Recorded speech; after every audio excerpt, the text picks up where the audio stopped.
Balance. I didn't realize how much I wanted that recently, especially as a student, because I love gaming on my desktop, but that setup isn't going anywhere.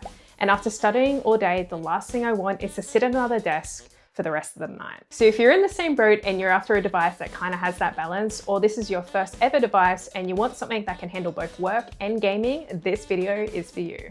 Let's start off with why Copilot PCs. Firstly, they're thin, light, and super easy to move around with. I can go from studying during the day and then gaming later without switching devices. Sometimes on the couch, sometimes in bed, sometimes while traveling. You don't need to be restricted to just one launcher. Xbox, Steam, Epic, it all works. And it's that flexibility that I like the most. And you've got a bunch of different options now too. AMD, Intel, Snapdragon. Of course, it's always worth checking the requirements for a specific title you want to play. A lot of popular games run great on Copilot PCs with the latest integrated graphics, plus you get an impressive battery life. And here are some features why I've been enjoying gaming on Windows. During a game, I can press Windows+G and pull up captures, performance stats, chats, and audio controls all in one place without leaving the game. And with Game Pass Ultimate, it fits really well with what I've been using this device for. If I don't feel like downloading a game, cloud gaming's there depending on the title. And if I want to install it, I can do that too. For my supported games, my saves carry over automatically, which makes this whole switching between devices super easy. Overall, that's my favorite part about these. It's not replacing my desktop, it gives me more freedom where I can play.